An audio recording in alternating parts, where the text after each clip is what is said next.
एक बार सुदामा के साथ बातों में मग्न रहते रहते श्री कृष्ण कब उनके चरण दबाने लगे, उन्हें स्वयं भी पता न चला। सुदामा तो थककर सो गए थे, लेकिन कृष्ण अपने बचपन की स्मृतियों में डूबे प्रेम से उनके पैर दबाते हुए मुस्कुरा रहे थे। तभी रुक्मिणी ने आकर उनके कंधे पर हाथ रखा। कृष्ण चौंके, सुदामा की ओर देखा, फिर रुक्मिणी की ओर और धीरे से उठकर अपने कक्ष में चले गए। रुक्मिणी ने आश्चर्य से पूछा, स्वामी, आज आपका व्यवहार बड़ा अद्भुत लग रहा है। आप तो बड़े बड़े राजाओं के आने पर भी विचलित नहीं होते, लेकिन अपने मित्र के आने की खबर सुनकर आप सबको छोड़कर नंगे पांव उन्हें लेने दौड़ पड़े। आप जिन्हें कभी किसी दुख ने रुलाया नहीं, इवन जब आप गोकुल छोड़ रहे थे तब भी नहीं, आज अपने मित्र के घावों से भरे चरण देखकर इतने भावुक हो गए कि अपने ही आंसुओं से उनके पैर धो दिए।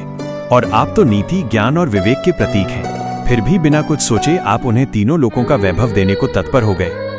कृष्ण ने कोमल स्वर में कहा, रुक्मिणी, वो इतने में सत्यभामा ने भी प्रश्न किया, लेकिन उन्होंने तो बचपन में आपसे छुपाकर वे चने खा लिए थे जो गुरुमाता ने आप दोनों को बांटकर खाने को दिए थे। फिर ऐसे मित्र के लिए इतना स्नेह क्यों? कृष्ण मुस्कुराए और बोले, सत्यभामा, उस घटना का सत्य कुछ और ही है। सुदामा ने वे चने भूख से नहीं खाए थे, बल्कि मेरे लिए खाए थे। उसे ज्ञात था कि वे चने चोरी के थे और जिस ब्राह्मणी के घर से वे चुराए गए थे उसने श्राप दिया था कि जो भी उन्हें खाएगा वो जीवन भर दरिद्र रहेगा। सुदामा नहीं चाहता था कि मैं उस श्राप का भागी बनूं। उसने सोचा, यदि कृष्ण, जिन्हें वो ईश्वर का अंश मानता था, ही दरिद्र हो गए तो पूरी सृष्टि पर विपत्ति आ जाएगी। इसलिए उसने स्वयं वो श्राप स्वीकार कर लिया। ये सुनते ही रुक्मिणी की आंखें भर आईं, इतना बड़ा त्याग। कृष्ण भावुक होकर बोले, मेरा मित्र ब्राह्मण है और सच्चा ब्राह्मण त्याग और ज्ञान का स्वरूप होता है। उसने अपने मित्र के सुख के लिए स्वयं कष्ट को अपनाया।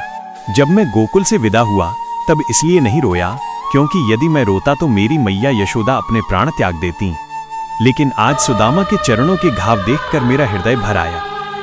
उसके जीवन की कठिनाइयां केवल इसलिए हैं क्योंकि वो अपने मित्र का भला चाहता था। रुक्मिणी, परिवार के अतिरिक्त किसी मेरे लिए इतना निस्वार्थ भाव नहीं रखा। संसार के लोग मुझसे अपने सुख की कामना करते हैं, पर सुदामा जैसा मित्र अपने मित्र के सुख के लिए स्वयं कष्ट सह लेता है। ऐसे मित्र बहुत दुर्लभ होते हैं और यदि उन्हें तीनों लोकों की संपत्ति भी दे दी जाए तो भी वो कम है।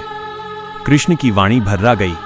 कक्ष में उपस्थित सभी रानियों की आंखें नम थीं और बाहर खड़े सुदामा के नेत्रों से भी अश्रुधारा बह रही थी, जैसे गंगा यमुना एक साथ प्रवाहित हो रही हों। जय श्री कृष्ण।